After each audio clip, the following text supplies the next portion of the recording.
Bueno, Oli,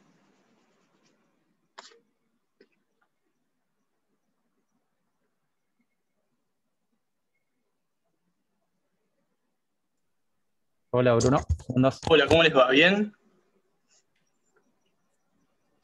¿Todo bien?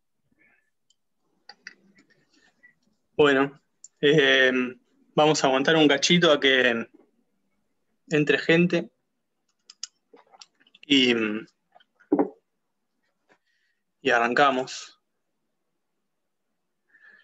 No hay, pero no hace falta que estén con las cámaras. Hola, Pachi, ¿cómo te va? Si no quieren, digamos. Así que no te preocupes, Luciana. ¿Qué dice Don Francho? Este, bueno, acá es cuando tengo que llenar silencios y es un tema.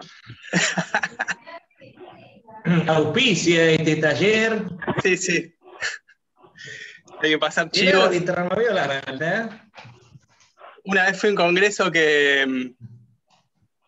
un congreso de literatura argentina que la profesora pasó el chivo de que el congreso lo auspiciaba el tecito Cachamay. Nada, gran momento. Eh, ¿Pudieron ver la historieta? ¿Llegaron a leer? Sí, yo hice la tarea, profe. Me re gustó. Lectura Oli, crítica, hashtag. hashtag me re gustó. Está muy bien. Yo también, llegué anoche medio tarde, que creo que te mandé el mensaje, pero llegué a tiempo a leerla. Bien, joya. Eh, Bueno, yo también llegué. Medio justa porque estuve con muchas cosas, pero llegué a leerla. bueno, Terminé hoy, de hecho, hace 2 horas. igual vieron que Igual, terminé recién. es como que va así, como por un tubo. Sí. Sí, es. Me daba como un poco de miedo porque sentía que la leía muy rápido y que me perdía cosas. Y la terminé de leer así como que se pasaba muy rápido. Yo 5 minutos antes de empezar esto entré en pánico porque ya no me acuerdo el argumento. Ok, ok. Pero bueno, igual es lo de menos, el argumento.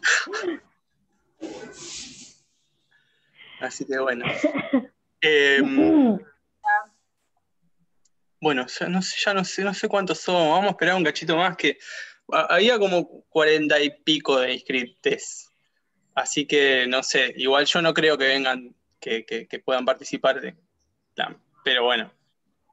Eh, Bru, yo te puedo ayudar con esas preguntontas que siempre hago, tipo, ¿ya está disponible el link para los cafecitos? Y que te podamos tirar unos morlacos. Vos sos Y el que seguro estamos al pregunta, vos final sos del el que mes, pregunta claro. qué foto o qué Marcelo. Está bien igual, sí. Yo también soy ese, así que está bien. Está bueno. Bueno, Este, podés hablar un poco de las rochas también. tranquila, Poquita tranquila. depresión, ¿no? Ya están, sí. Hola, Janina. Hola, ¿cómo va? ¿Todo bien? Bien, bueno. Eh, Esperamos 5 minutos más, ¿les parece? ¿O es demasiado? Porque sigue entrando gente, no sé. Esto es como un montón. Yo, por las dudas, tengo 1 litro de agua al lado mío y me lo pienso tomar, porque estoy en esa de tomar agua. Ya sé bien. Me acordé. Si tienen ganas, a ver, digamos, no hace falta que. Acá no es una cuestión de venir a enseñar así una cosa muy excesiva y sistemática y qué sé yo, pero si tienen ganas, yo me voy a poner en la carpeta de Mediafire que usé para subir las historietas que están en digital. Les voy a compartir la carpeta también. Les puedo pasar este libro que ahora le voy a robar un cachito. No sé si se ve bien, al derecho, al revés. Bueno. A mí, este libro de Pablo De Santis, a ver, De Santis es medio ladri, ¿sí? Es un buen escritor, es bueno como guionista de historietas, o sea, las historietas que hace están buenas. Ese libro es como medio flojo. Hay cosas que se nota que las toca de oído, y de hecho, si quieren, ahora me voy a tener que hacer un recordatorio. Cuando veamos Watchmen, les voy a mostrar lo que dice de Watchmen, y se van a dar cuenta de que no la leyó. Entonces, el tipo hace un recorte histórico más o menos canónico con un montón de historietas, digamos, de acá, de Europa, de Estados Unidos, qué sé yo. Bueno, y hay cosas que evidentemente no llegó a leerlas para cuando le tocó escribir el libro. Y otro que sí está bueno, si quieren, es la breve historia del cómic de Gerardo Vilches. Ese, no sé, a mí me da un poco de paja que la ilustración de portada está toda pixelada, digamos, me parece un despropósito. No creo que se note, pero si vas a hacer un libro, por lo menos no le pongas una foto que se pixele, amigo. Bueno, ese sí está bueno, está escrito por un gallego que es profesor de historia, que por suerte no se queda, digamos, con el mercado europeo. O sea, es un libro que es relativamente liviano de leer si tienen ganas, digamos. Y va llevando como distintas series, va llevando la historia de la historieta, poner latinoamericana, europea, yankee, japonesa, las va llevando como en 4 series paralelas, entonces va tomando por década, tratando de cruzar el estado de la industria con la historia, digamos, general, y viendo así qué historietas iban apareciendo, qué sé yo. Si tienen ganas de informarse, de leer, de saber un poco más de, qué sé yo. Yo a ese libro le robé un par de títulos, digamos, que me interesaron, tampoco tanto, pero es un lindo libro para aprender. El asunto, viste, cuando no tenés idea de nada, es que entras en una librería y tantos nombres te marean. Entonces, bueno. Así que bueno, después lo voy a colgar y en el próximo mail les mando los links. Yo, del de Pablo De Santis, igual ahora les voy a leer un fragmento porque lo que dice de Corto Maltés hay cosas que me gustan. Y del de Vilches tengo el EPUB, pero creo que también puedo llegar a conseguir un PDF, así que sí, les subo los dos. Bueno, ya van a ser y ya está, arranquemos. ¿Les parece? Sí. Bueno, el asunto es así. A mí me interesa, digamos, ¿por qué me interesó hacer un taller? Porque hace rato que vengo laburando, digamos, en el tema. Si pasaron por el blog y leyeron lo que había escrito, que es medio pretencioso, digamos, hace un tiempo vengo tratando como de encontrar una manera de hablar de historietas, que es bastante complejo.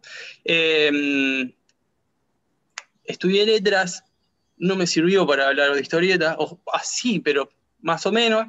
Entonces, nada, tuve que sentarme a aprender algunas cosas solo. Ahora estoy tratando de terminar mi tesina de licenciatura, que va a ser sobre Watchmen, así que cuando lleguemos a dentro de un mes, me van a ver muy manija. Espero que no les dañe como a mí.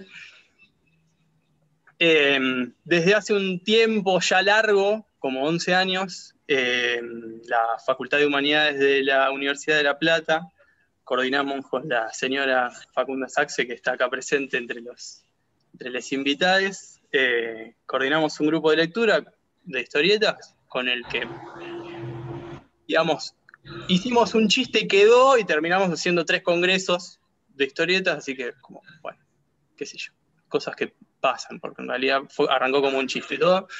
Y de todas maneras, digamos, para el taller me da un poco de alergia, digamos, tanta cosa facultativa. Así que me interesan como 2 o 3 cosas bastante pragmáticas. Primero, lograr un cierto ritmo de lectura y un mínimo grado de obligación, ¿no? Porque, qué sé yo, a mí me pasa que si no me obligo, no leo. Después, habilitar un lugar en el que no haga falta, digamos. A ver, yo tengo un problema, digamos, con el mundo comiquero, y es que me termina pasando de gente que se termina peleando por el color del calzón de Batman en el número 37 de DC Comics, y eso me pone mal. Entonces, digamos, yo preferiría, digamos, que sea un espacio que no sea, en el que no haga falta, digamos, ni ese tipo de saber así como muy, muy puntilloso, ni ningún otro tipo de saber sistemático. O sea, de hecho, en la última encuesta que les mandé, pido disculpas por todos esos formularios bizarros que los hice llenar, pero bueno. Somos un montón y me parece que iba a hacer falta, digamos, por lo menos saber 2 o 3 cosas de ustedes, porque no los voy a ver, digamos, no nos vamos a ver las caras en sentido físico, ¿no? Del término. Me perdí lo que estaba diciendo. Bueno, que no hace falta ningún tipo de saber sistemático y todo ese tipo de cosas que yo averiguaría, digamos, preguntándoles a ustedes, no las voy a tener. Y entonces, en esas preguntas que les hice, ha parecido que hay gente que no se considera lector de historieta, y está bueno, digamos, que espero que no se espanten, digamos, que sea un buen comienzo. Bueno, y la última es que en la medida de lo posible, digamos, y yo le tengo un poco de alergia también al Zoom, y me parece como que hay como cierto grado de la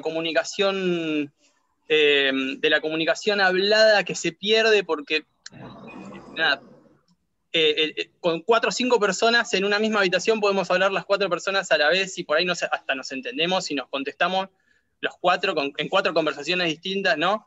Y con el Zoom a mí se me empelota un poco, pero bueno, en lo posible, que puedan participar todos, digamos, ¿no? Gracias, Juan José, que ahí encontró el PDF de Vilche. Yo igual después le voy a pasar el EPUB, porque soy un manija de tener los libros en EPUB, que es un formato que se puede buscar mejor y todo eso.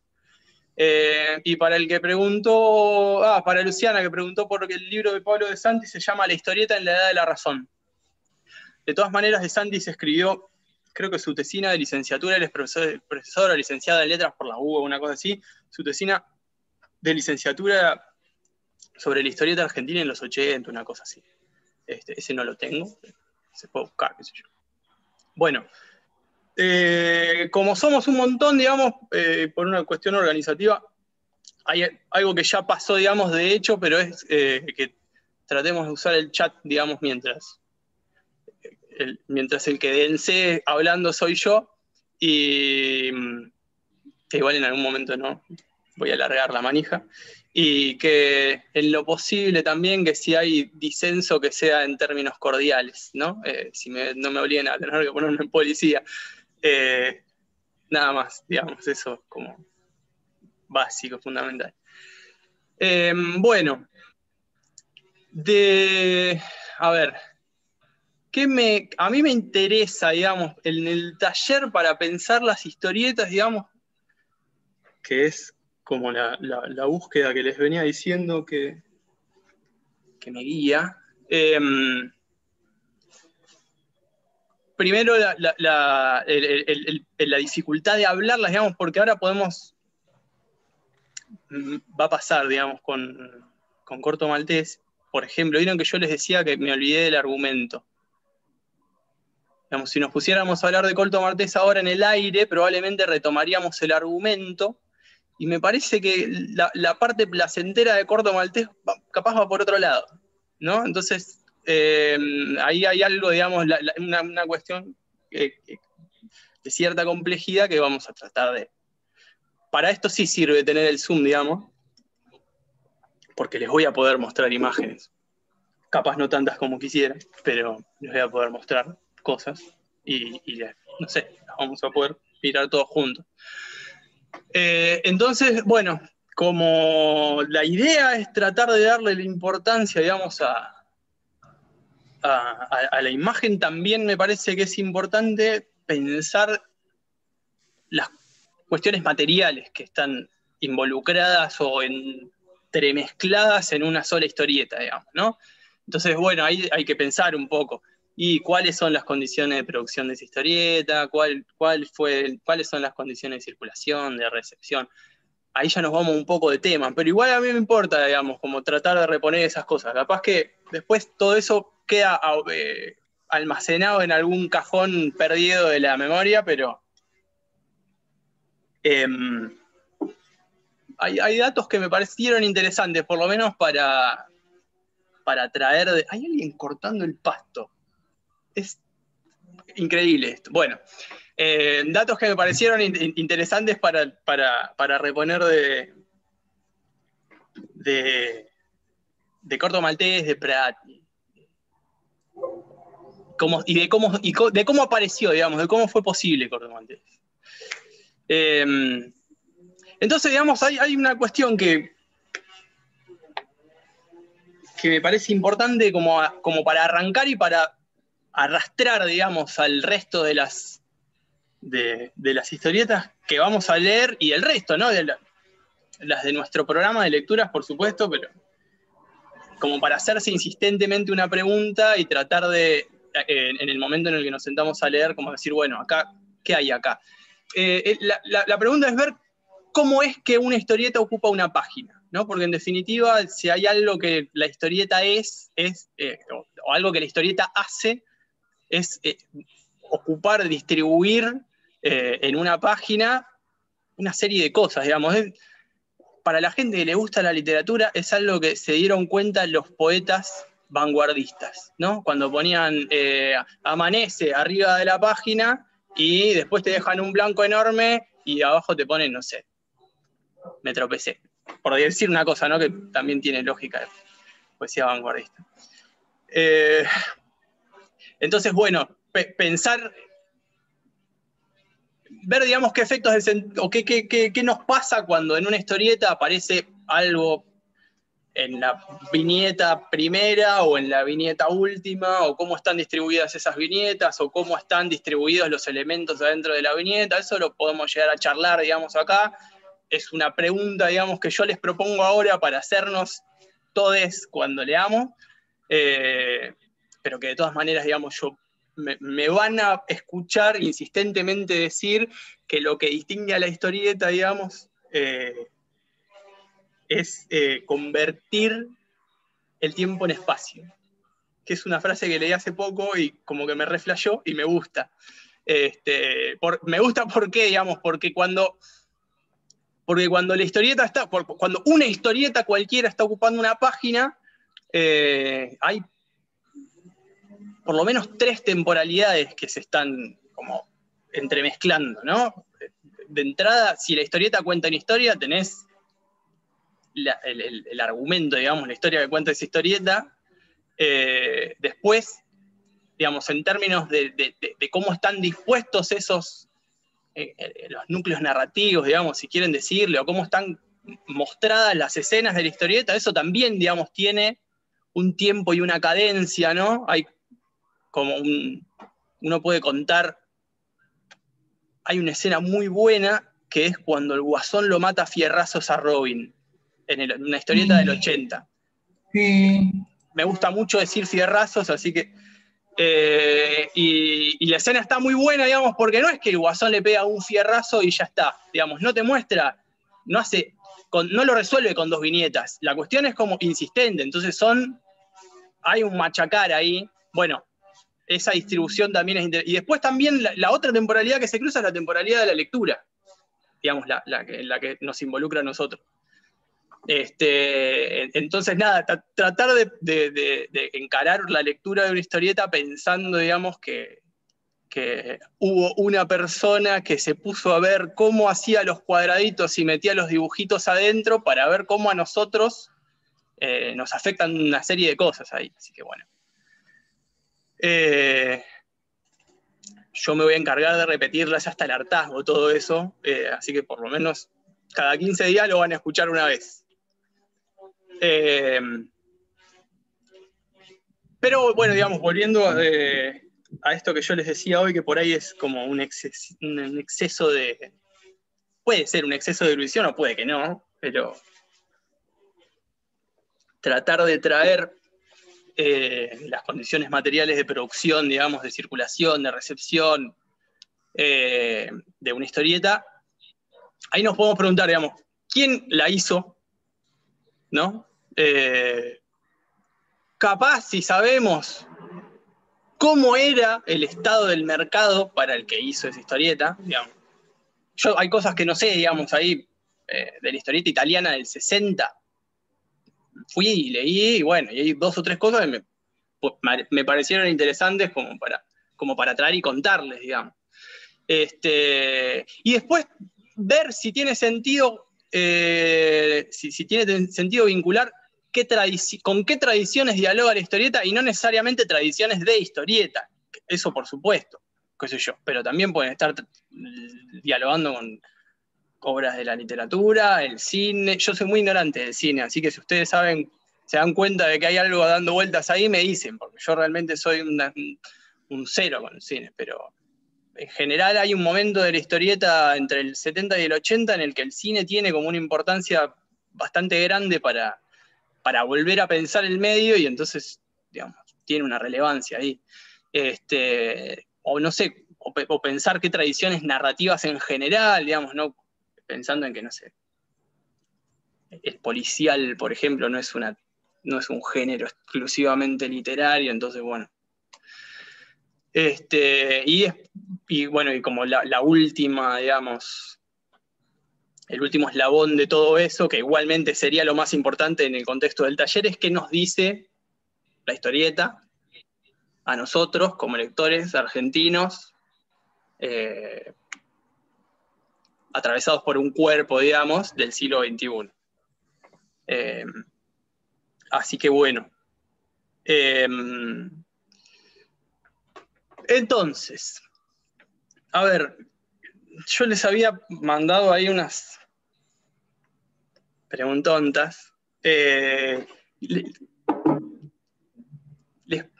les pareció que es una novela gráfica, que no es? La balada del mar salado, ¿qué les pareció? ¿Es una novela gráfica? La respuesta es tramposa.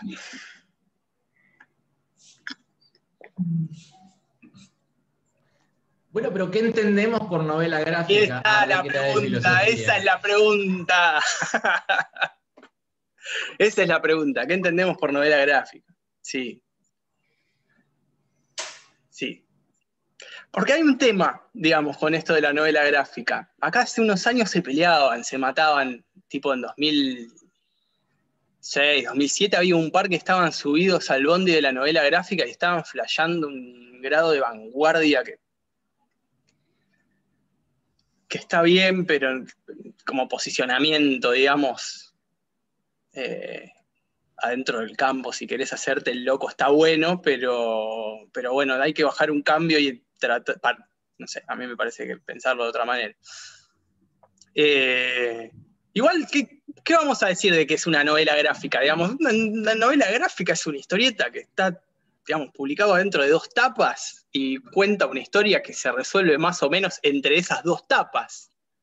También es tramposo, digamos, porque después, qué sé yo, después viene Salvat y te publica la colección de novelas gráficas de Superman y Batman y, digamos, levanta 6 números de una serie regular, te lo pone entre 2 tapas y esos 6 números más o menos funcionan como ¿no? Como un relato medianamente autónomo. Y bueno, sí, qué sé yo. Lo que uno podría pensar, digamos, como descubrimiento de la última parte del siglo XX y de ahora, digamos, del siglo XXI, es que la novela gráfica, a mí lo que me parece es que hay como una cuestión de que el creador, el artista, el historietista, digamos, se propone un relato con un final, ¿no? Yo opondría novela gráfica a un serial del estilo de, no sé, Snoopy, ¿no? O de, qué sé yo, Condorito, o Patoruzú, ¿sí? Por decir un serial que en Argentina vendió muchísimo y duró ¿cuántos años? Miles de años, Patoruzú, ¿no? Superman, Batman, ¿no? Es claro, es como, no sé, ustedes van y buscan Apocalípticos Integrados de Humberto Eco, y lo que dice de Superman es que básicamente Superman no le pasa el tiempo, ¿no? Pero está bien, Humberto Eco estaba leyendo el Superman del 40, del 50, y en los 80 todo eso no, ya está. Pero, digamos, para contraponer, digamos, entre la novela gráfica a algo, yo pensaría, digamos, en esas historietas que siguen y siguen y... Sí, pero Batman sí tiene cosas. ¿Cómo?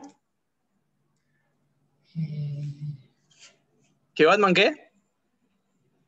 que es inmortal. No, pero sí, Batman tiene viejo. En Batman hay una vieja.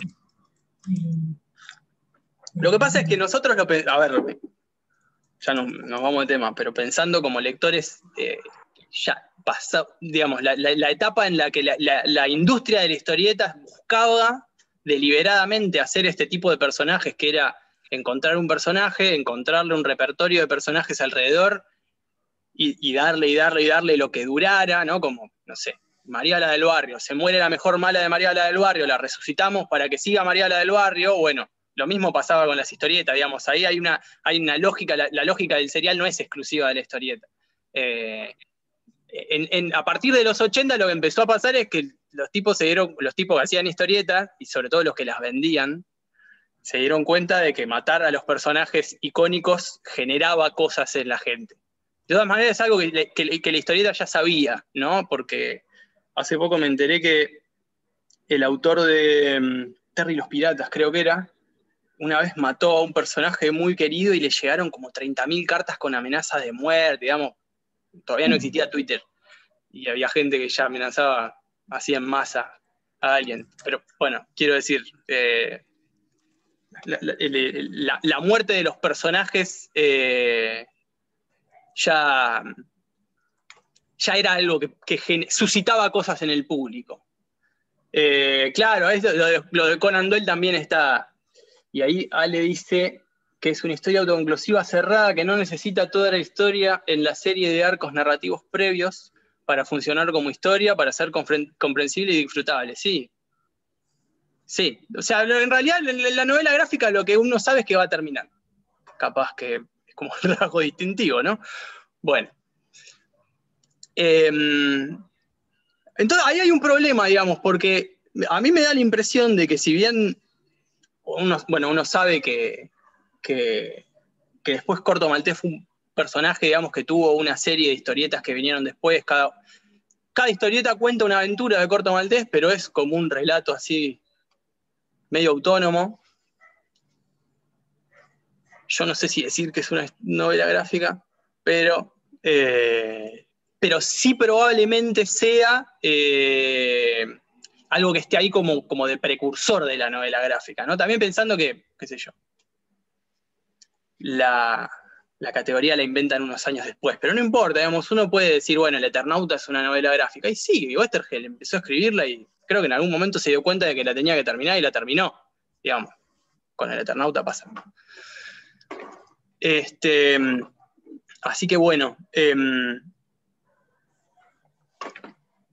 lo que vamos a hacer ahora, si les parece, igual ya son 1:30, es probable que en un rato nos rajen. Me olvidé de decirles, cuando nos echen, que creo que la reunión se habilitó a las 7, así que cuando nos echen y 40, vuelvan y 50, con el mismo link. A mí ¿Sí? sola me apareció en la pantalla que te dieron minutos ilimitados. A mí me Así parece. Ojalá tengamos minutos ilimitados, ya les digo. O sea, ojalá. estaremos aquí para siempre, me parece. Porque me apareció eso en la pantalla. Igual si tenemos minutos ilimitados, hagamos una pausa de 10 porque yo necesito pararme, dar una vuelta, no sé, no puedo estar mucho tiempo sentado. Sí, a mí también me pareció que decía el hospedador cambió y ahora tiene minutos ilimitados, una cosa así. Bueno, un lujo. Listo, entonces. Por lo menos por esta vez zafamos, la próxima vez. Bueno, entonces lo que voy a hacer ahora, les voy a compartir les voy a compartir para que leamos.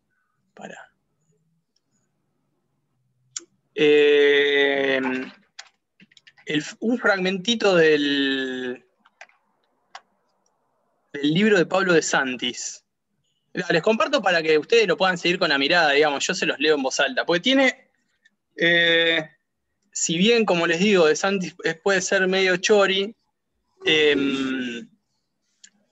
como que toca 2 o 3 cosas que después me interesa, digamos, seguir rastreando y tirar de esas piolas para que vayamos viendo, ¿sí? Así que bueno, denme un ratito que encuentro. ¿Ahí lo ven? Sí. ¿Estamos todos viendo esto? Sí. ¿Sí? Bueno. Bueno, yo les leo y... A ver, vamos despacito porque si no... Ningún autor de historietas fue un personaje hasta el punto en el que lo fue Pratt.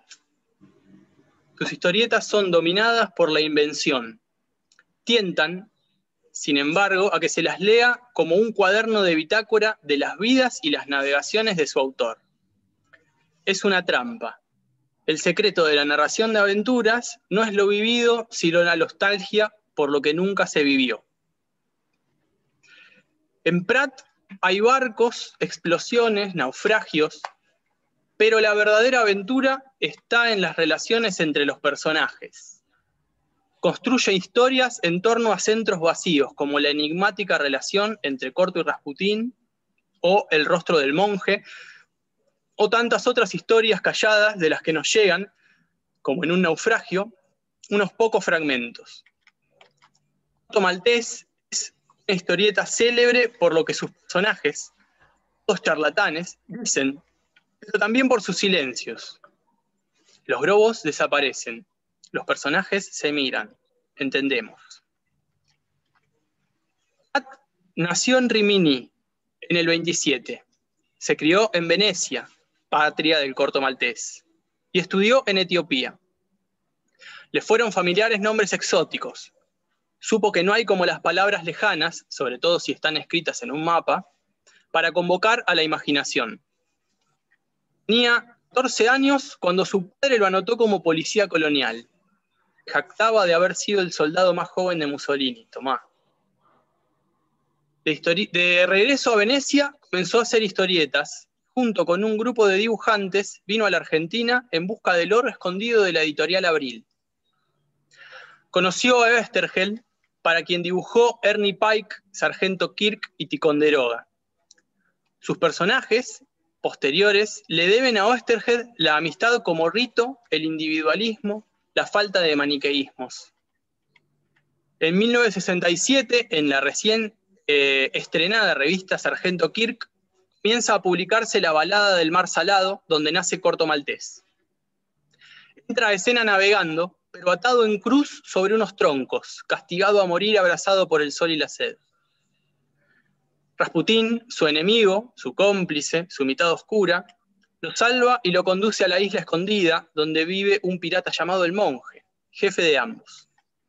Aquí se desarrolla el resto de la historia, entre 2 jóvenes náufragos, Caín y Pandora, nativos alemanes, japoneses, neozelandeses.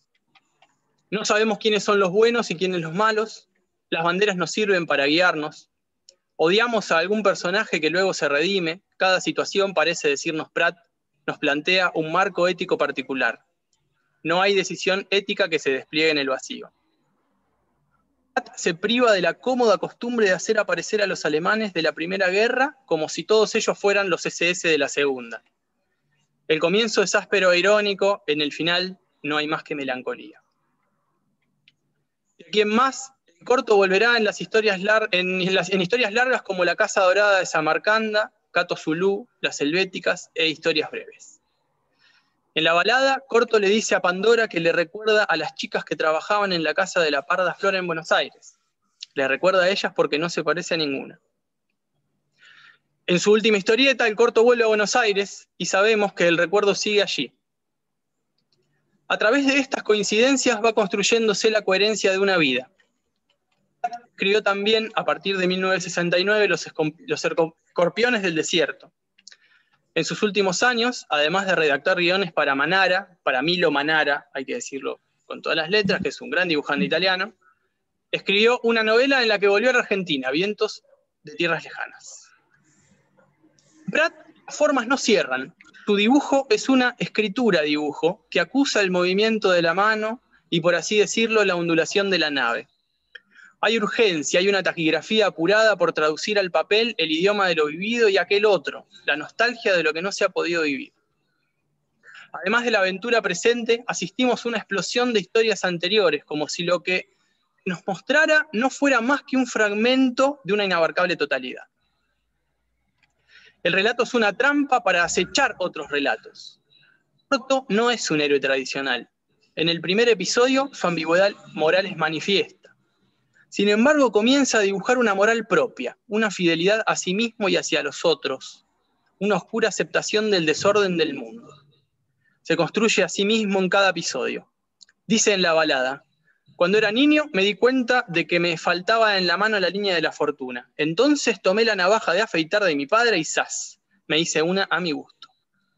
Le tocó a Prat trazar las otras líneas que definen su destino. Bueno, para quienes hayan leído alguna vez algo de crítica literaria, se dan cuenta de que hay una cosa ahí como medio de querer ser más poético que el poeta de Santis, que bueno, está bien porque el libro se hace ameno de leer, pero bueno, yo hay cosas que no entiendo. Eso de la caligrafía, de la escritura caligrafía, también dice lo mismo de Mao, yo no sé, no, me parece como demasiado. Pero de todas maneras, digamos, uno puede decir, bueno, hay cosas que reponer de ahí, que funcionan, de lo que dice De Santis sobre el Corto.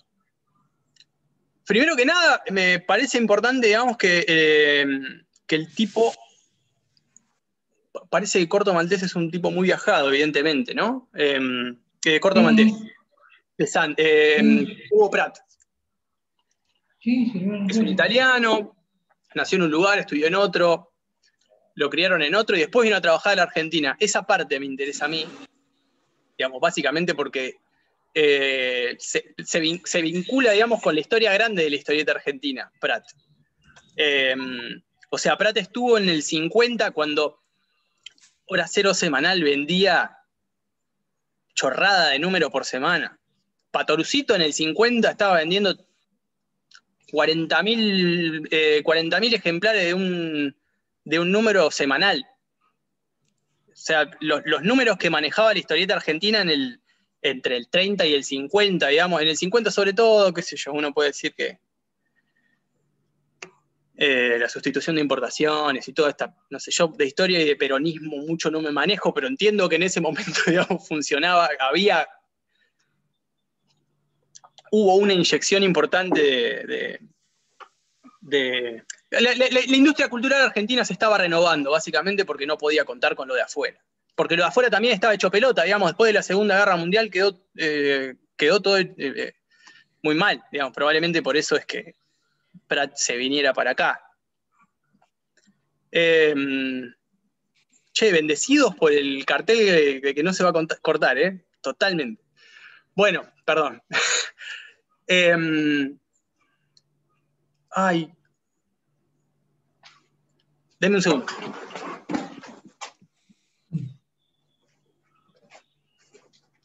Porque me di cuenta de que no había separado los libros para mostrarles otras cosas que dibujó Prat. Bueno, acá, por ejemplo, esta debe ser una página de Sargento Kirk, ¿no? Sargento Kirk es un nombre que ya mismo les está sonando, básicamente porque yo tengo este librito que tuve la suerte de poder comprarme en alguna librería de viejo, básicamente porque la colección, la biblioteca Clarín de... Esta también tengo. Ticonderoga es lindo. Ahí se ve. La biblioteca Clarín de la Historieta me la llevó la inundación, así que tuve que reponer unos cuantos números, pero bueno, los de Prat los tengo. Prat vino a trabajar con Oesterheld y a mí eso me importa porque que también lo señala De Santis, hay algo de continuidad del proyecto de Oesterheld en la narrativa de Prat. De Santis decía algo de la ausencia de manicaísmos que me parece que está bueno, digamos, en Ticonderoga, por ejemplo, que es una historieta como una especie de relato de frontera, pero yanqui, ¿no? De esas historias medio como corte El Zorro, en donde está lleno de indios y también están los colonos y hay todo un problema, sin el zorro, ¿no? Y cada vez que se encuentran con un aborigen de allá, termina pasando que el otro, digamos, el personaje que aparece no se comporta como los colonos esperan, no son malos, no son caníbales, no son unos bestias, como esa sorpresa me parece que funciona mucho y se ve en la balada, que después les voy a mostrar una viñeta que está re buena de eso. Y también me parece que funciona en términos de lo que hace, digamos, con los géneros.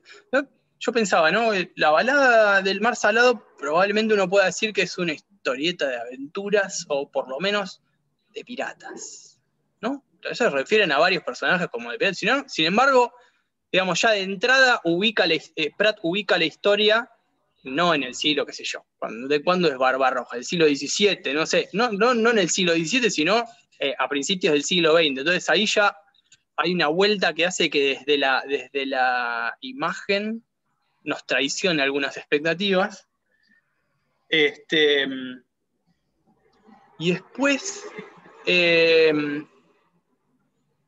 después también la forma novelesca de la historia, ¿no?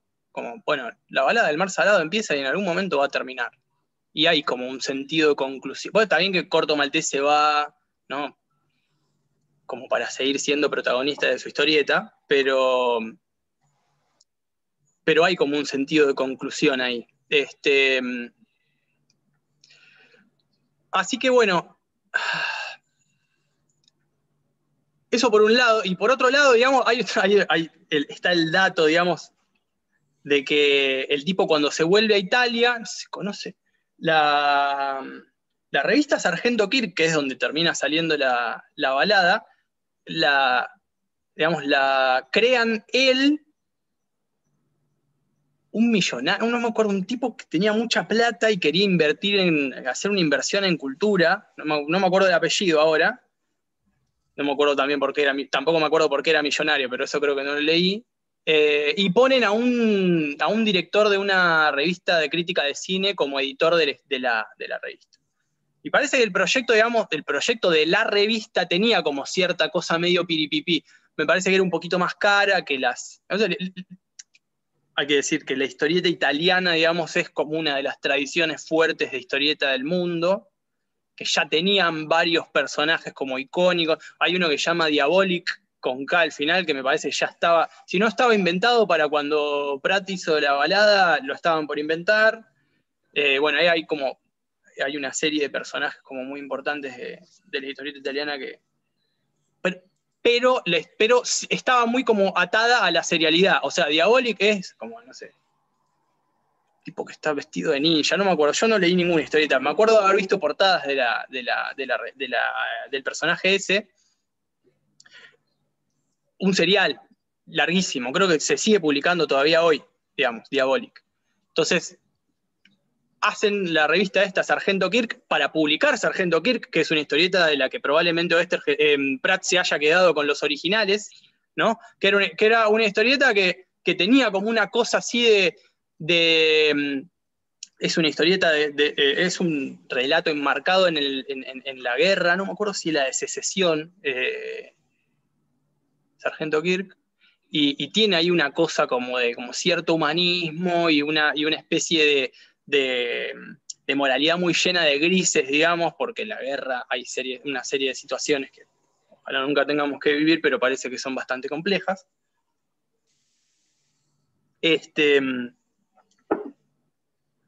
Y aparte parece que también el Pratt se encargó de dibujar unas portadas como muy zarpadas. Después, si tienen ganas, hay repositorios en internet que tienen portadas de la revista Sargento Kirk. Son muy lindas las cosas que dibujó Pratt.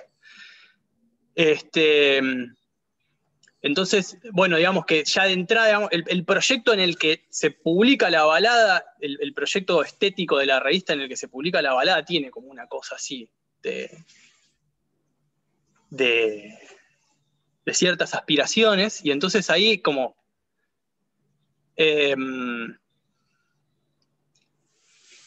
también eso también se vincula, digamos, con que no por nada son los 60, digamos, los Beatles, ¿no? En el rock, Fellini en el cine, ¿no? Hay ciertos ámbitos de la producción cultural que se están renovando de alguna manera, ¿sí? Y a la historieta también le toca en los 60 y un poquito también en los 70, digamos, si nos vamos para los 70, en Francia aparece la revista Metal Hurlant, que es como una revista de super vanguardia, que vino a renovar un poco como cierta manera de hacer historietas en Francia, que estaba muy atado a lo que hacía, no sé, Hergé con Tintín, Goscinny y Verso con Asterix, como, bueno. Entonces, la ubicación en la época también da justo en otra parte, digamos, y por qué estoy diciendo mucho los 60, porque encontré, hablando de la otra cosa retomando otra cosa que mencionaba de Sandys en el fragmento ese, que tenía que ver con la moralidad del personaje y qué sé yo, encontré una cita en la que, un fragmentito en el que Pratt hace un comentario sobre el corto, ubicándolo como, asociándolo al mayo del 68, digamos, que es un momento, digamos, una época de fuerte utopismo, ¿no? La revolución cubana, la revolución armada, bueno, ciertos movimientos revolucionarios que ocurrieron en todo el mundo. Entonces, el tipo parece que hay algo que vio ahí. Se los leo porque está bueno. Dice Pratt que Corto Maltés sonaba bien, dice, para encontrar el nombre del personaje. No sonaba bien porque Malta estaba a punto de ganarse su independencia y él necesitaba ser un personaje que era libre. Y después dice que llegó en un momento adecuado, dice, un año antes de la crisis del 68, yo inventé este personaje que buscaba una nueva virginidad política, dice. Corto Maltés sintonizó muy bien con la sensibilidad de la juventud de esa época. Digamos, como para ir armando un mapa de coordenadas de cosas que están dando vuelta alrededor del momento en el que, digamos, la balada del mar salado es la primera historieta de Corto Maltés. Los que tienen el librito de la colección de Clarín también tienen la última, que es muy linda, que se llama Tango. Tango en Buenos Aires, creo que era. Bueno. Y para arrancar a hablar de la balada en sí, digamos, ¿quieren que hagamos una pausa? Pues ya son como -10. Paramos 10 minutos y después me contestan qué les parece lo del título. ¿Quieren? ¿Sí? ¿Les molesta si apago mi pantalla? ¿Sí, mi cámara? Así me voy a caminar. Dale, dale. Bueno, ahí venimos. En 10 minutos volvemos.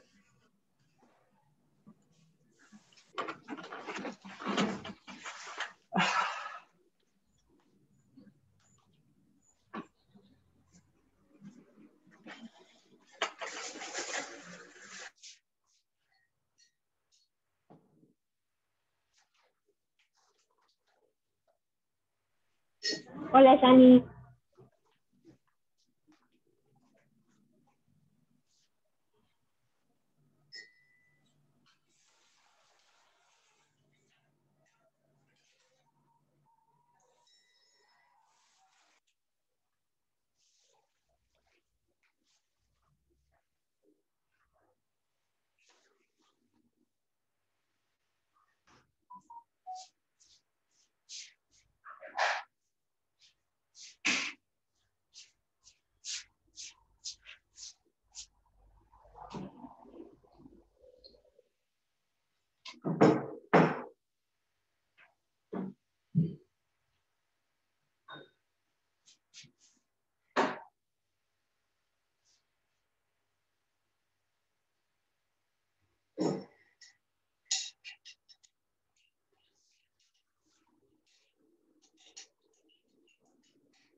No, puse 18.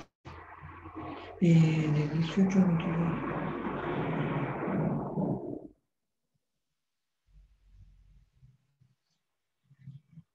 Puse a las 6.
A esta hora, en este costado de la ciudad, hay una bandada gigante de pájaros que se posa sobre un árbol que está en la esquina de mi casa. Así que ahora, el que estaba cortando el pasto dejó de cortar el pasto, pero a lo lejos se oyen pájaros.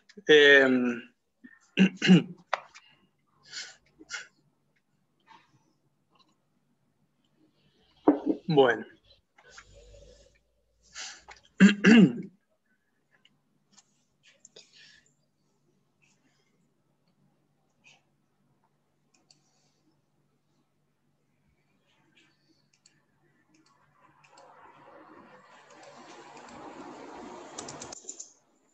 Retomando ahí lo que habían dicho los aportes de Guismo y de Franco sobre el desarrollo económico de la Argentina durante los 50 y los 60. No sé por qué tengo almacenado que hasta que, digamos, desde que agarró Perón, en algún momento de nuestra existencia la participación de los trabajadores en el producto total era del 50%. O sea, el 50% de la guita la tenían los trabajadores, el otro 50% de la guita la tenían los empresarios. Hoy, desde los milicos para acá, que eso se desbalanceó un montón y está 70-30 y cada vez menos nosotros. Pero eso quiere decir, digamos, sin tele, sin Twitter, ni redes sociales, ni cosas para distraerse, digamos, la historieta, tanto acá como en otros lugares del mundo, tenía un lugar bastante importante, digamos, en la industria del entretenimiento, ¿no? Eso también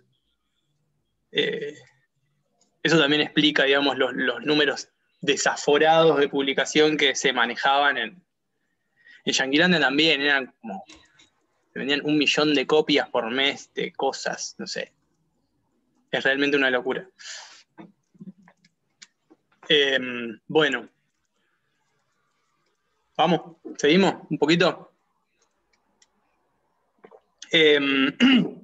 Para arrancar, sí, digamos, con el texto. No sé si les pareció clara la pregunta sobre el título, pero me parece como importante tratar de pensar qué hay qué aparece en el nombre La balada del mar salado. Digo, no digo que sea una cosa, digo una cosa en particular, ¿no? Para no cerrar el análisis tampoco. No sé si se les ocurrió algo. Y hay muchas referencias a otros textos que tienen que ver con lo marítimo en general. Adentro de la historieta. Bueno, claro, adentro de la historieta y en el título mismo, ¿no? Claro. Porque, o sea, en un momento Caín está leyendo un texto que es la balada del viejo marino. El viejo marino, sí, de marinero. Sí. Exacto. Que es de Coleridge. Y bueno, esa es una de las referencias del título, pero sí, también hace referencia a Moby Dick, ¿cuál otra había notado? A Robinson Crusoe, bueno, hay un montón más. Hay como una cosa, ¿no?, de querer establecer un diálogo fuerte con la literatura de entrada, ¿no? Me parece que, digamos, eso es deliberado y yo pienso que tiene que ver con esto que les decía antes, de que ya el proyecto de la revista Sargento Kirk era como un intento de renovación de la historieta italiana, y entonces, bueno, fueron a buscar la literatura como podrían haber ido a buscar a otro lado, digamos. Lo que pasa es que normalmente ocurre que van a buscar a la literatura. Sí,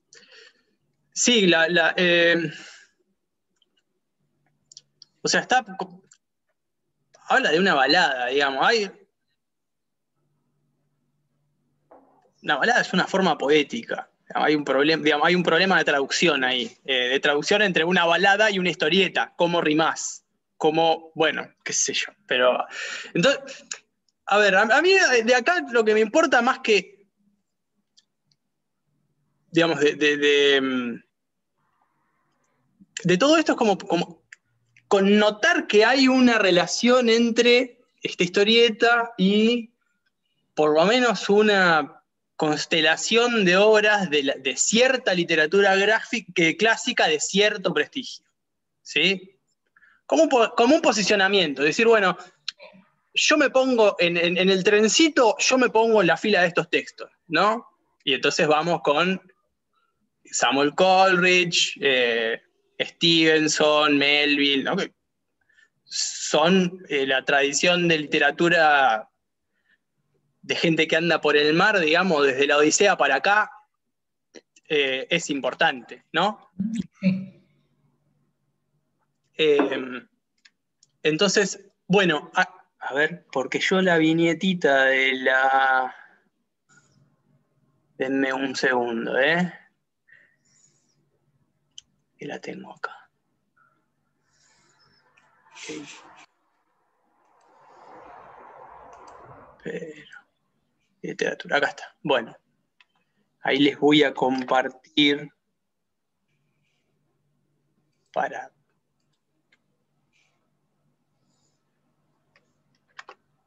Los que tienen la ventaja de no haberme hecho caso y haber leído la historieta digitalizada, la pudieron disfrutar en blanco y negro, que es como se publicó originalmente. Ajá. ¿Qué? Yo tengo una coloreada. Bueno, ahora les muestro. Yo tengo la de la revista Enya, igual. Son la misma. La colorearon ahora, hace poco, porque volvieron a editar. Son así. Ahora parece que las cosas en blanco y negro son feas. Me tienen podrida. En fin. La cuestión es que ahí, justamente, ¿hay alguna posibilidad de que yo tenga como un punterito? No sé. Bueno, no importa. En esta viñeta, digamos, acá la ven en el centro, a Caín, de hecho, tiene el libro abierto de la balada del viejo marinero, ¿sí? Y cita un cacho de texto que dice, ¿cuántos hombres buenos? Todos 1000 ya serán muertos, bla, bla. En fin, qué sé yo. No es la única vez que lo hace tampoco. De hecho, quienes tengan la versión de la biblioteca Clarín de la Historieta y si tuvieron ganas de leerla, esa tiene un texto escrito por Umberto Eco.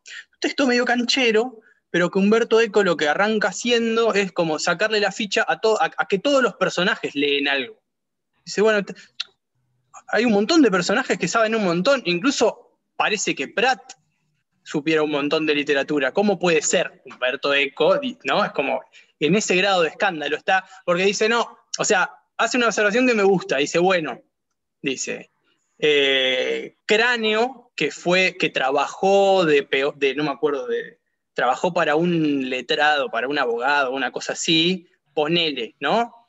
Porque tuvo un contacto, pero Rasputín, que es más rústico que el flaco Schiavi, también anda hablando de literatura, ¿qué le pasa?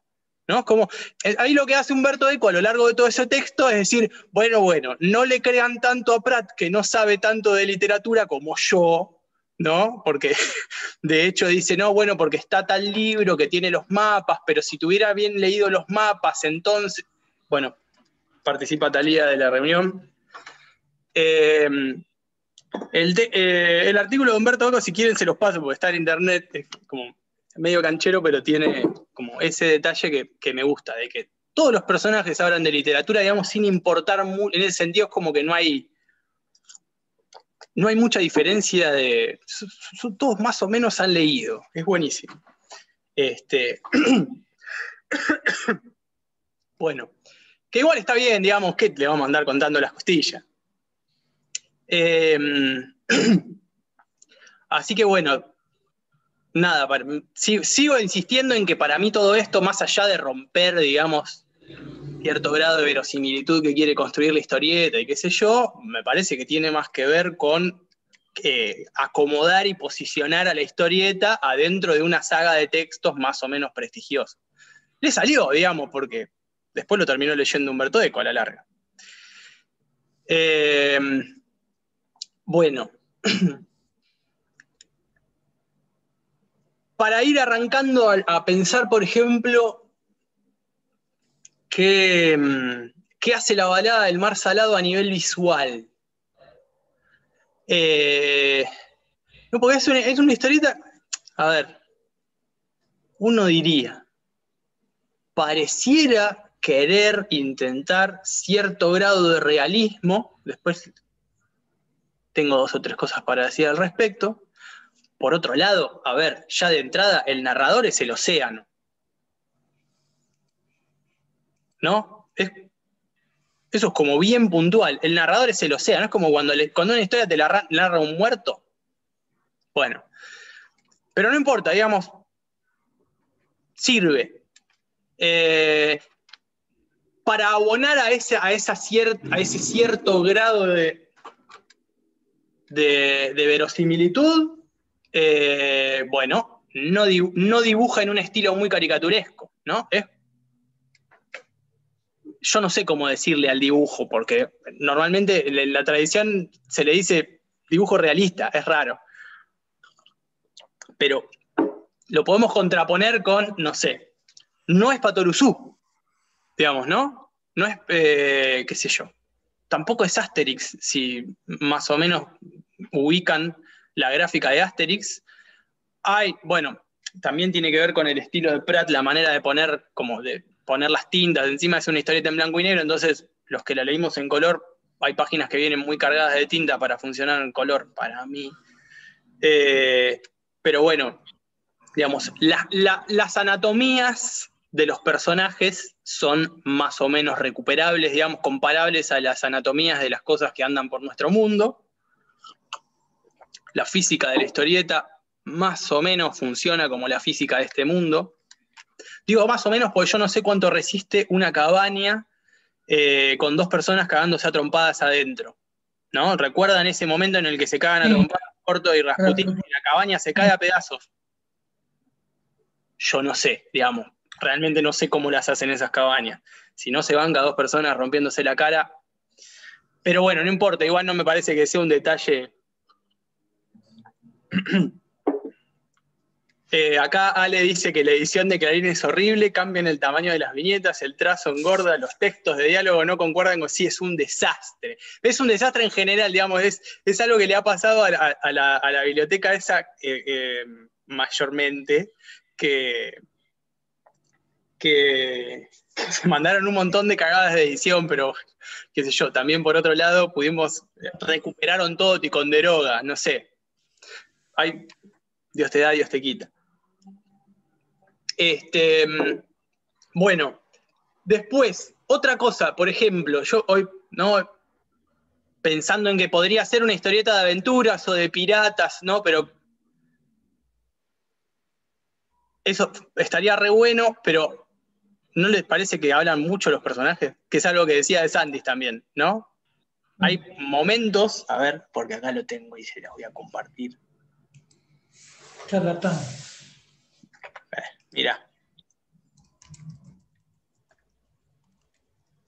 O sea, ¿no? Y esta es una página que tiene poco diálogo, pero si ustedes se fijan, prácticamente no hay fondos, o sea, son todas viñetas en blanco, salvo 2, ahí tenés con un trazo grueso de negro, te marca que están adentro de alguna, no sé, adentro de qué estarán, pero están en un interior, pero después el resto son todas viñetas con fondo blanco. Y los personajes generalmente los corta a la altura de la cabeza. Hay páginas en las que son una cabeza atrás de otra con el globito de texto. Esta no es una muy exagerada, pero bueno, no importa. Se ve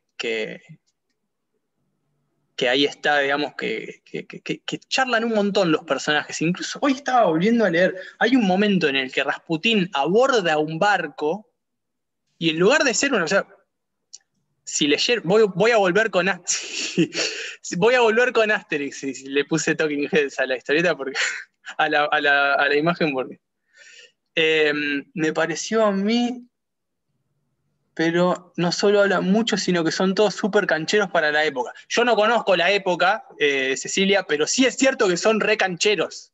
Sí, Corto tiene estas frases como, es recontra canchero. Bueno, ¿qué estaba diciendo?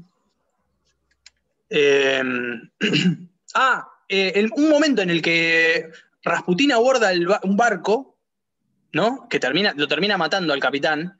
Yo me acordaba, los abordajes que hacen Asterix y Obelix a los piratas, que siempre terminan con un pedazo de barco de sombrero hundiéndose, ¿sí?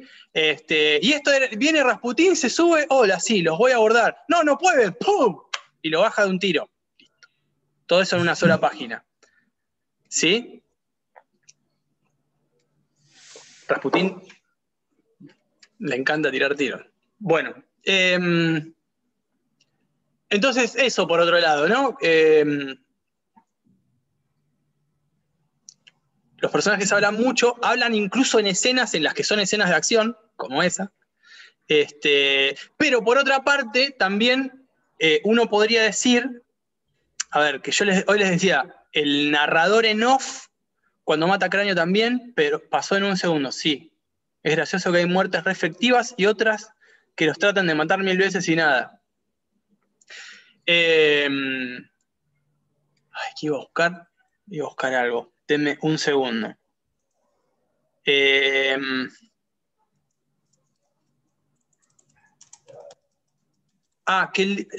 algo que pasa, que es que, si bien los personajes hablan un montón,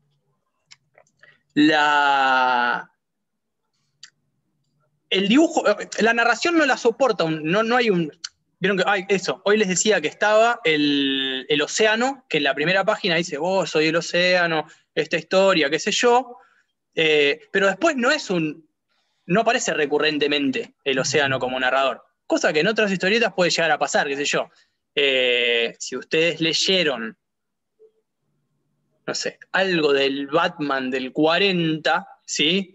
Cada viñetita venía abajo con un texto que básicamente lo que hacía era volver a contar lo que Batman hacía en la viñeta.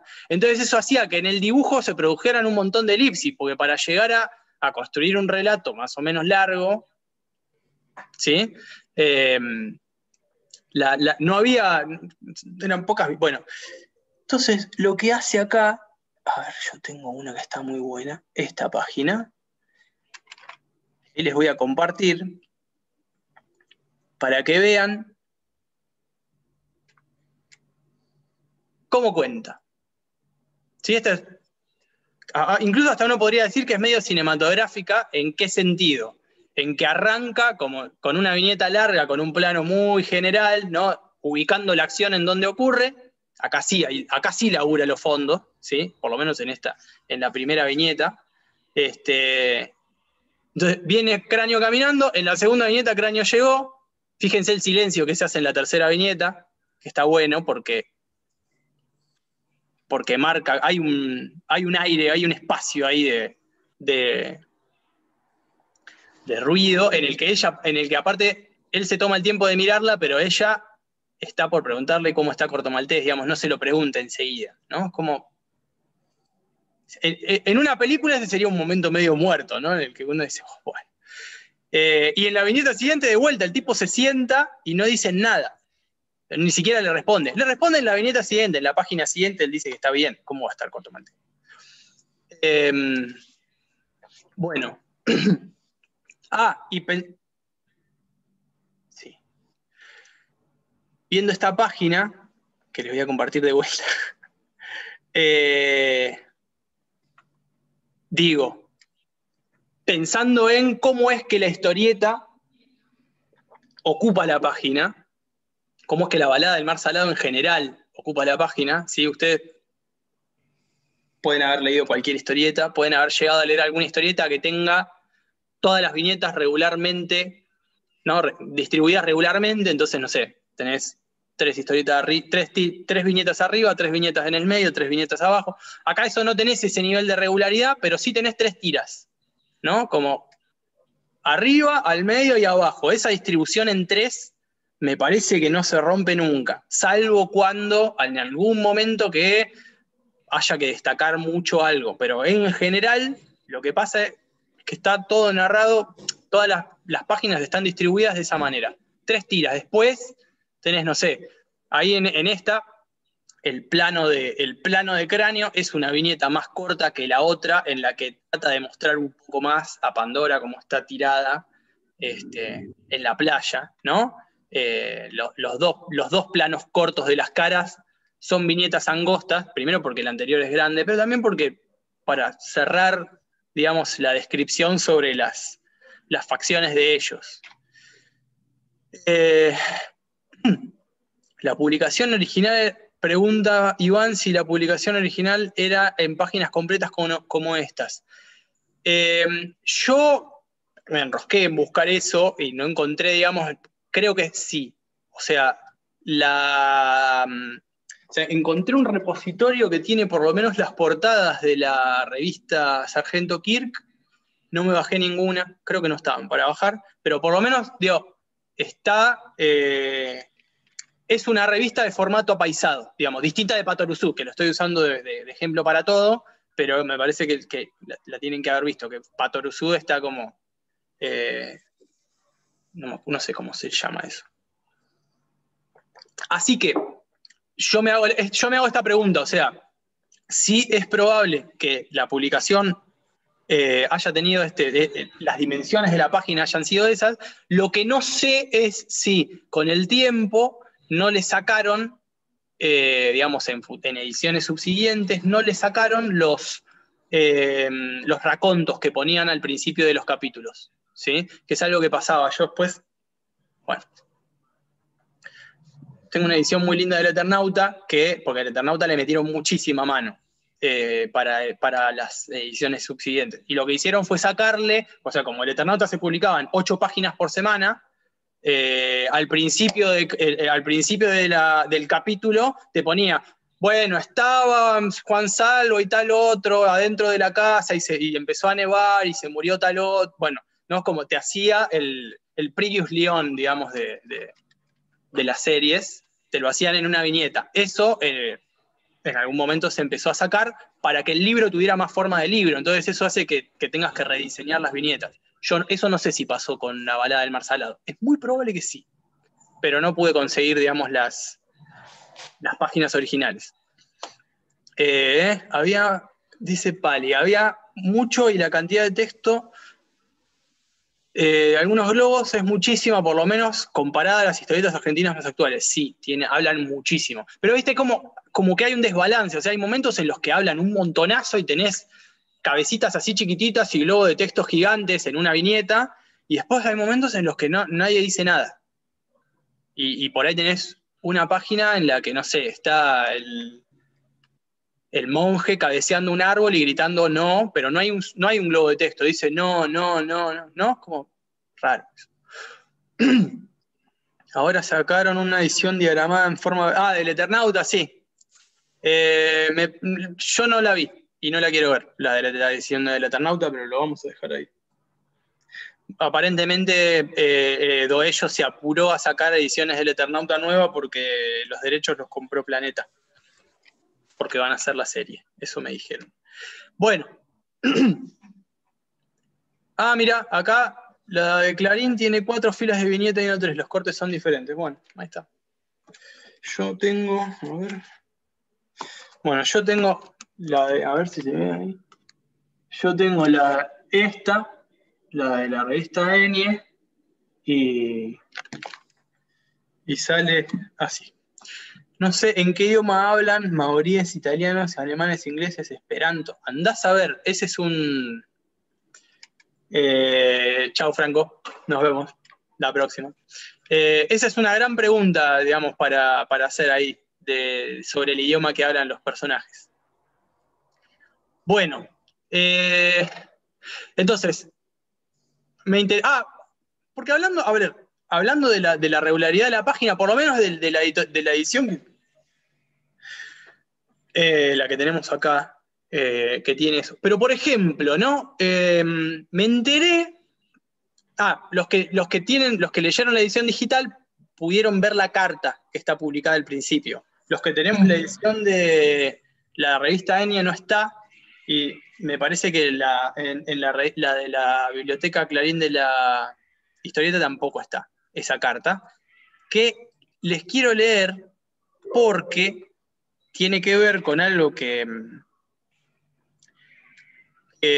hablaba hoy de que la historieta trata como de poner cierto manto de realidad sobre lo que pasa, y hay un detalle muy lindo de Prat que después le voy a contar. Pero la carta está puesta así como al principio, creo que después hay otra, en la edición en esta digitalizada en blanco y negro, después hay otra página que la carta está como con un dibujo alrededor. Dice: querido amigo, escribo esta carta para decirle que le he confiado al señor Pratt los manuscritos de Caín Grubsnor, mi tío, ¿no? Al igual que el cuaderno de bitácora del capitán de navío Slater y 2 cartas marinas que pertenecieron al capitán Galland. Es todo cuanto he podido encontrar entre los viejos mapas y libros de mi padre, excepto una carta de la prima de mi tío, Pandora Grubsnor, que he querido guardar.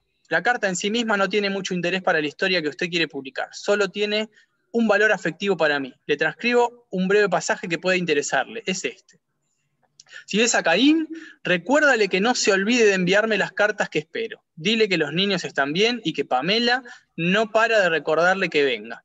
Nos va muy bien, pero hemos tenido una desgracia en la familia. El tío Tarao ha muerto y ha dejado un enorme vacío entre nosotros. Pero quien nos preocupa es, sobre todo, el tío Corto. Se entendían perfectamente y eran inseparables. Ahora que veo al tío Corto ir a sentarse solo al jardín frente al mar, con la mirada perdida, se me encoge el corazón. Los niños intentan hacerle compañía, pero apenas se fija en ellos. Caín tendría que venir por aquí. Ha llegado la primavera y el jardín está lleno de flores. El resto de la carta no nos concierne. Hay algunas manchas en el papel que me parecen debidas a las lágrimas. Se dice que Lafitte fue el último pirata, pero no es cierto, el último pirata es el monje. Y digo es porque estoy seguro de que sus días no han terminado. Esto puede sorprender porque ya era viejo cuando Caín Grubsnor le conoció. Fue en 1914, en alguna parte del Pacífico Sur. También conoció a Corto Maltés, el verdadero marino, Cop, Rasputín, un desgraciado asesino, el capitán de navío Sluter, que fue un héroe poco conocido, el maorí Tarao, su amigo, y Jeremías, que pudo ser inmenso y prefirió ser nada. Estas fueron las personas más importantes que tuvieron peso en su vida. Creo que cuando era pequeño tenía un temperamento agresivo, más bien perezoso y vacío. Seguro que fueron las bofetadas de Jeremías y la nobleza de Corto Maltés lo que le transformaron, y no las mortificaciones infligidas por su prima Pandora, que Dios la bendiga.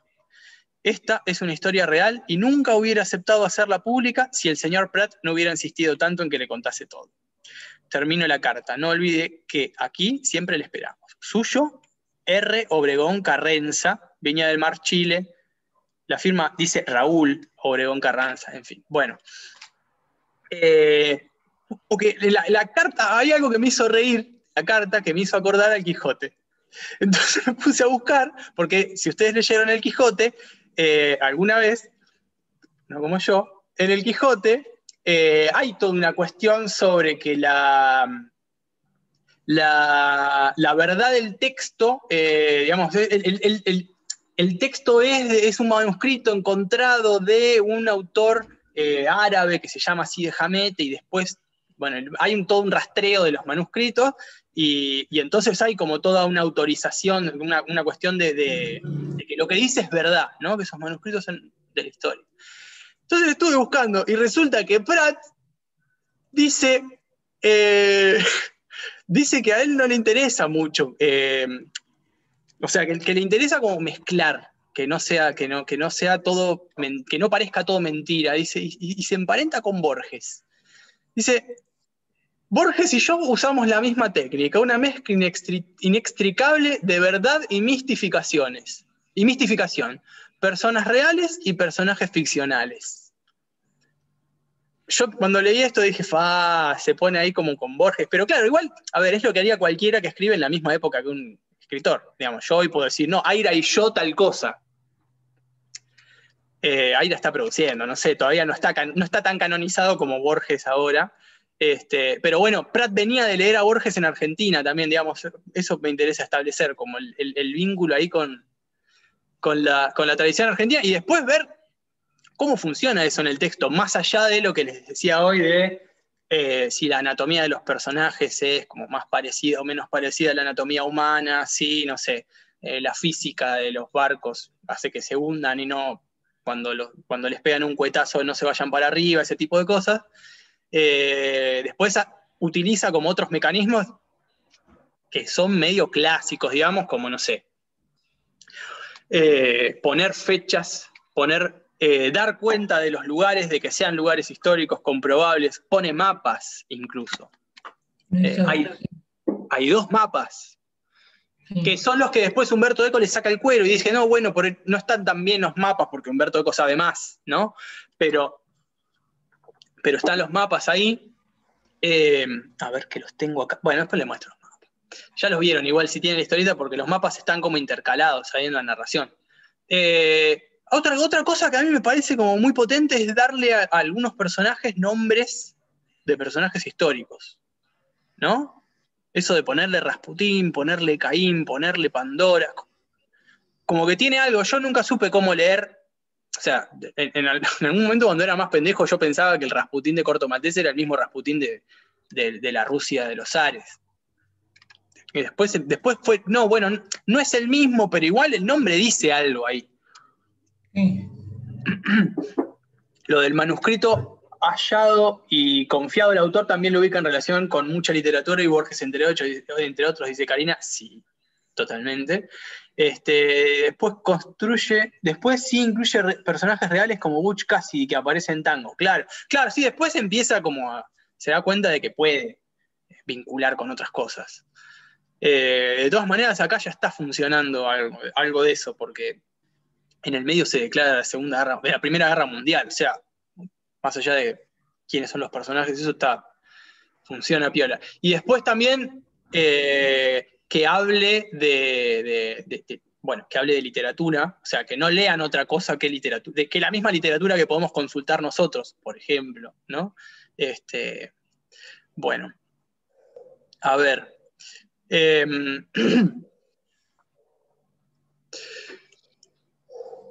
Acá esta es buena porque ¿se acuerdan que yo les pregunté, a ver qué les parece, quién es el que protagoniza la historieta? Porque, a ver, acá hay algo que es como uno arranca leyendo esto y desde la portada ya te dicen quién es como el... Pero cuando vas al papel, ¿no? ¿Es realmente Corto Maltés el protagonista? Sí.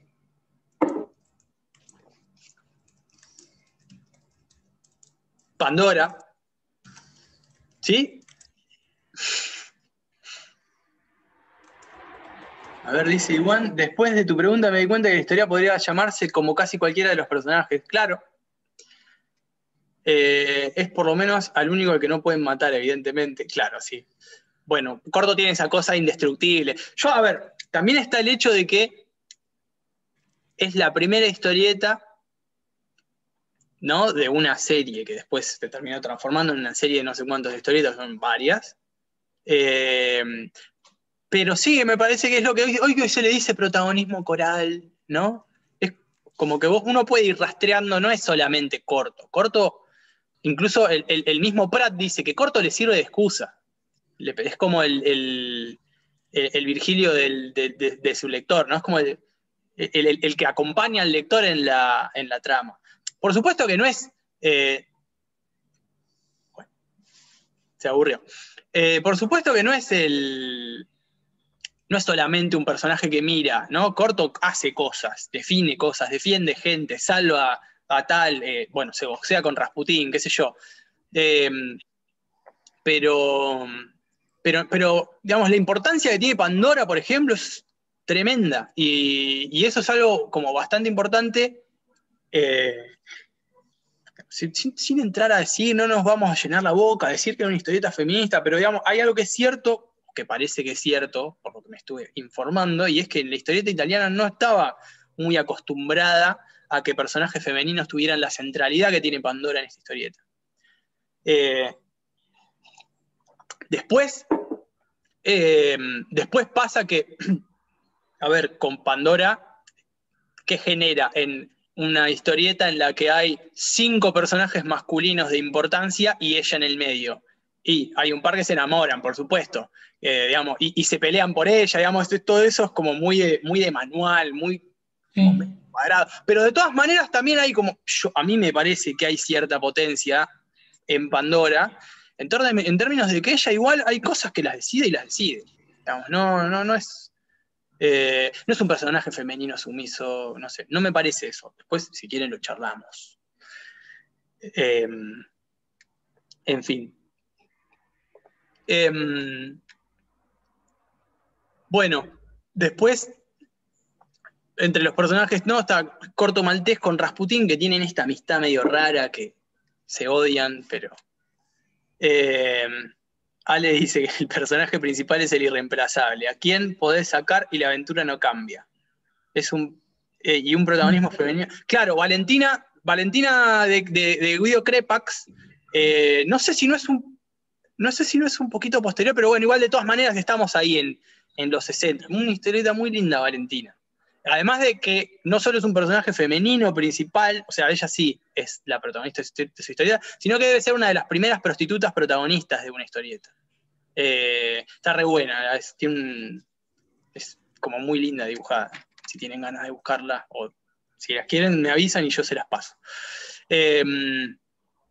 Bueno, igual con el tema del personaje principal, a ver, yo no sé, digamos, qué pasa si sacamos del medio a los hermanitos Grusnor, o sea, tanto a Pandora como al hermano, porque son los que hacen que, como, la captura y la liberación de ellos son los que los llevan por todo el... ¿No? No sé. Toda la travesía me parece que está medio atada un poco a ellos.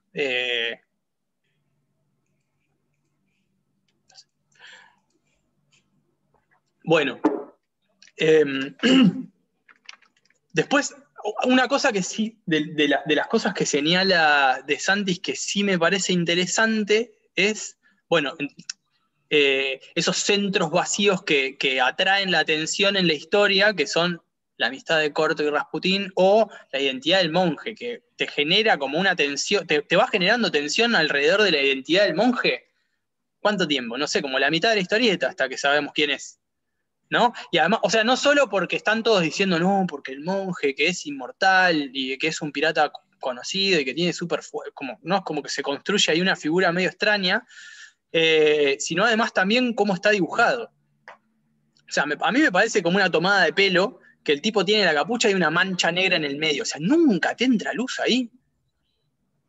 ¿No? Es como que te está todo el tiempo diciendo, tengo un secreto. Y te pone el cuerpo hacia adelante y te lo esconde, ¿no? Tengo un secreto. Bueno, no tiene nada. Y de hecho no tiene nada, pero... Bueno.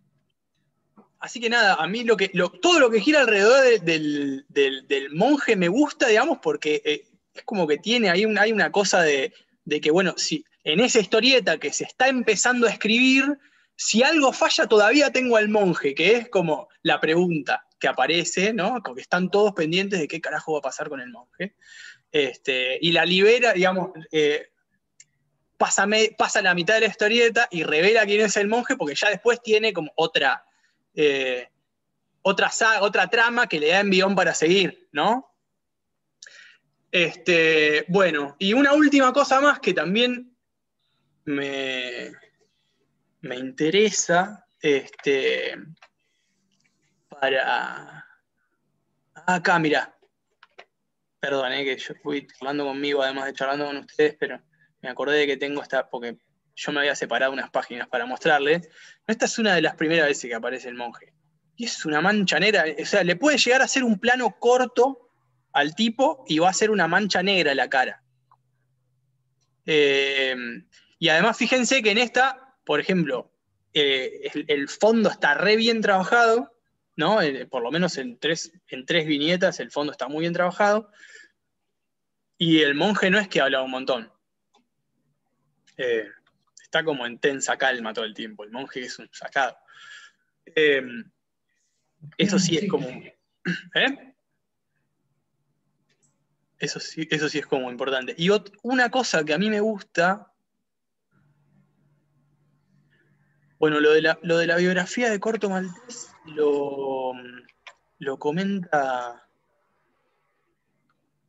De Santis, pero la tengo acá, ¿no? Digamos, en esta escena, que es medio romántica la escena, ¿no? Corto le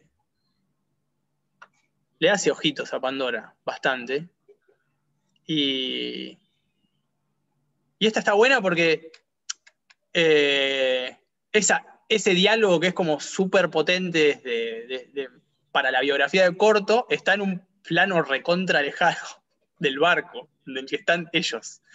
Como medio, no sé, es raro eso. Y acá es una de las pocas veces, acá abajo, fíjense, que aparece un narrador ubicando, que me parece que tiene más esa función, ¿no? Como de decir, bueno, te meto un giro muy fuerte, entonces te digo, bueno, en la torreta, en tal otro lado.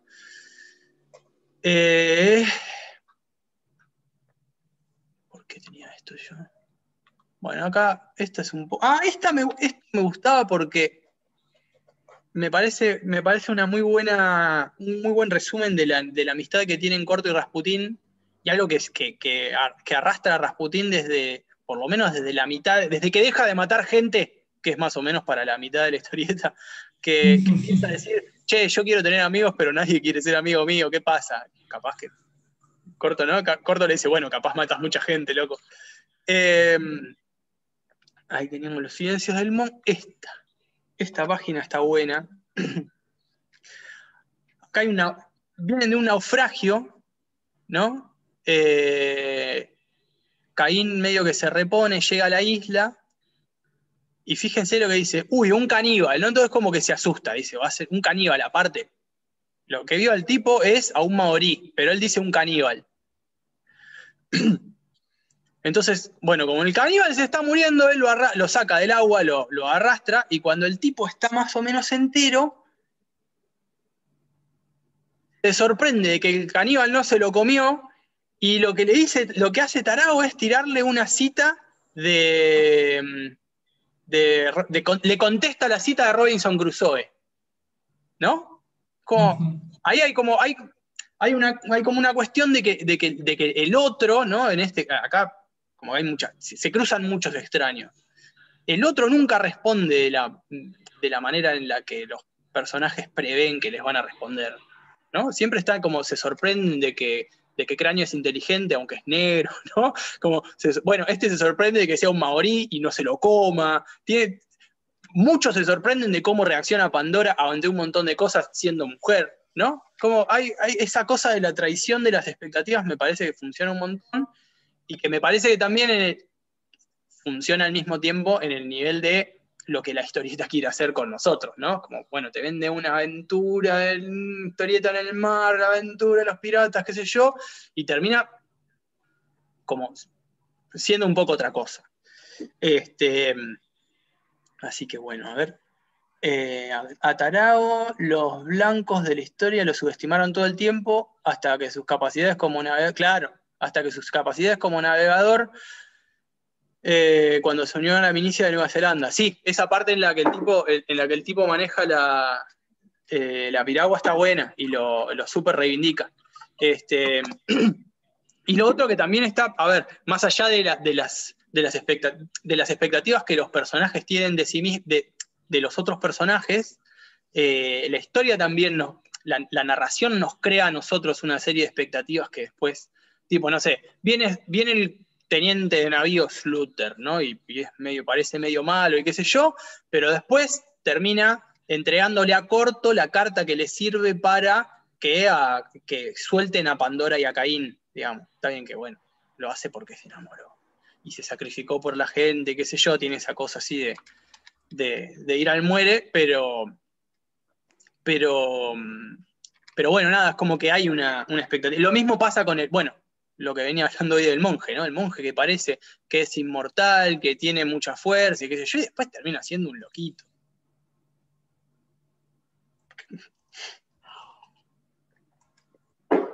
Bueno, quedan 15 minutos para las 9 y yo quiero saber... les iba a proponer que les pongamos un puntaje a la historieta. Pero primero, no sé, si alguien tiene ganas de decirme qué les pareció, de agregar algún comentario, si quieren nos peleamos, si no les gustó, no nos podemos tirar con nada, pero podemos inventar insultos poéticos, no sé, pero no sé, ¿tienen algo que quieran agregar a todo este desvarío?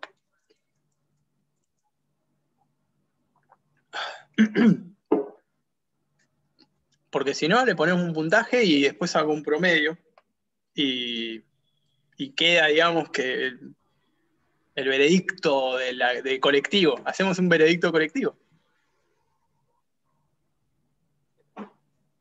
¿Les gustó? ¿Por lo menos les gustó? Dígame que les gustó. Sí. Bueno, hay gente que asiente con la cabeza, así que está bien. No nos vamos a pelear, entonces. Dice Fátima, yo hice trampa porque leí la historieta con una idea ya pensada y trabajada sobre la mirada de los otros y los estereotipos. Para la próxima historieta será un desafío. Jaja. Bueno, la próxima historieta, a ver, yo el otro día pasé por Cram y hablé con Agustín y me dijo, che, boludo, me hubieras dicho el taller, qué sé yo, y que por ahí alguna de las historietas que tienen edición de acá puede llegar a hacer que, si se las quieren comprar a Cram, les hagan un descuento. No sé si para Álvar Mayor podíamos arreglar, pero si tienen ganas de comprar Watchmen, que no es tan barata, capaz con un 20%, un 10 o un 20%, no me acuerdo. Después hablo con Agustín y si tienen ganas, ellos hacen envíos y qué sé yo, así que... ¿Por qué elegí Corto Maltés? Bueno, les voy a revelar toda la verdad.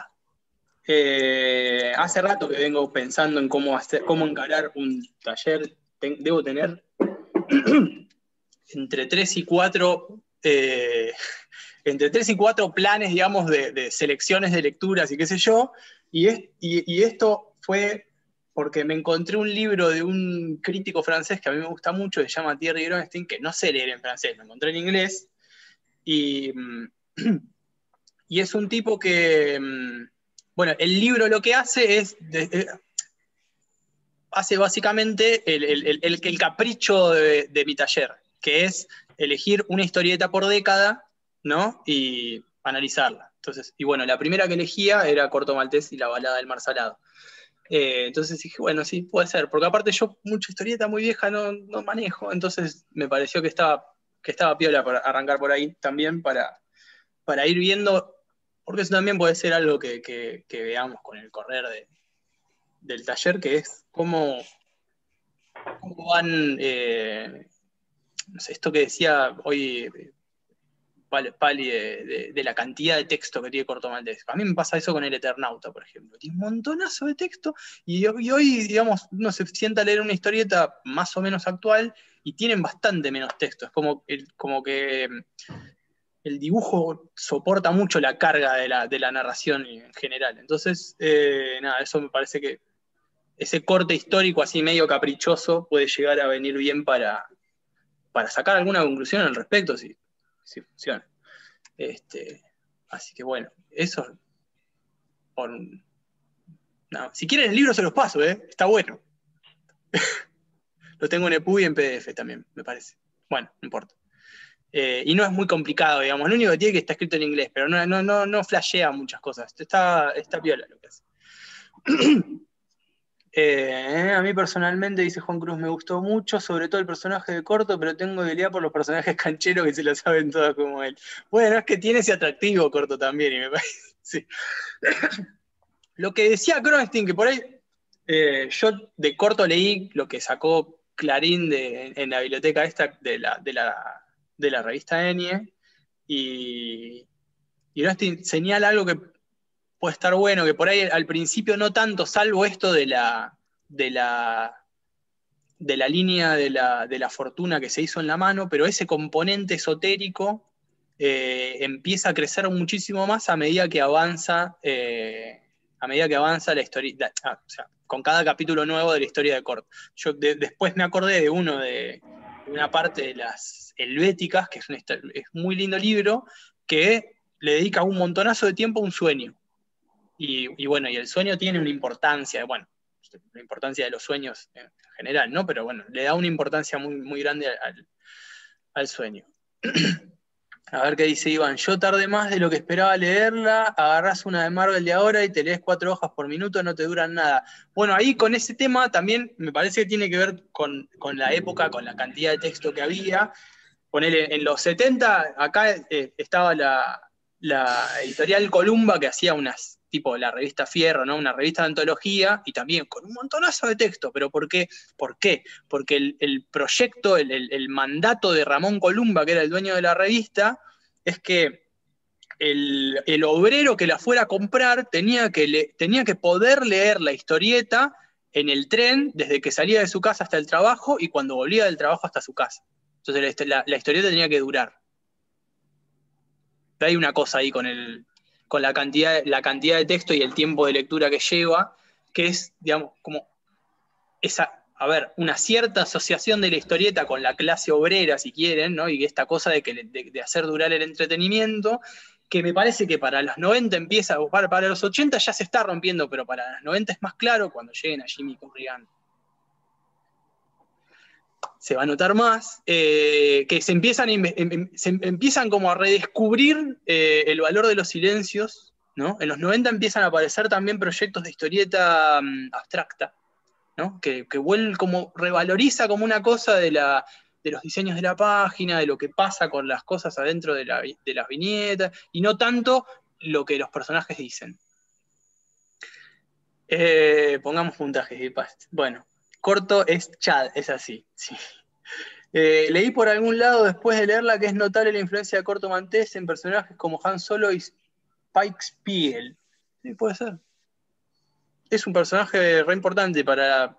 Bueno, lo termina leyendo Umberto Eco, ¿no? Me encontré con otra frase de Eco que decía: yo cuando me quiero relajar leo a Engels y cuando quiero leer algo serio veo a Corto Maltese. Lo dice Umberto Eco, a ver. Ahí está claro que se está cagando de risa.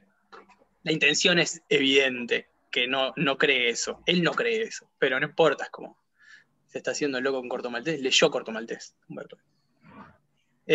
Umberto Eco, que bueno, yo lo trato mal, pero es el que inventó el que básicamente inventó los estudios más o menos sistemáticos de historieta, así que lo queremos un poco.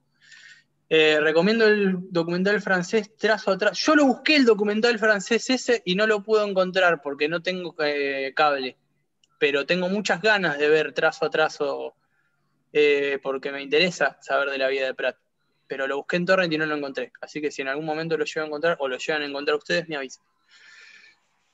Dice Pali, Corto es un canchero, pero también aparece por primera vez en la historia pintado medio como un boludo amarrado a una balsa a la que le robaron, sí, le robaron el barco y su arsenal, y medio que otro se queda con la mina que quería. Sí, sí, estoy muy de acuerdo. Cualquiera que Corto no se quede con la mina. ¿Por qué? Está bien, ella no quiere.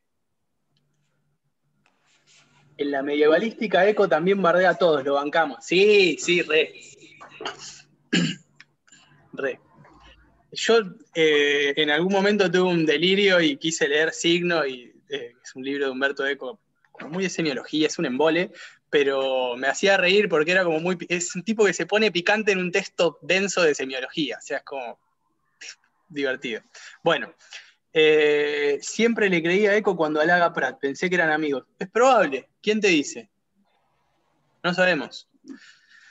Bueno, no sé cómo quieren que hagamos. ¿Quieren que hagamos los puntajes por chat o prefieren que les mande un formulario de Google?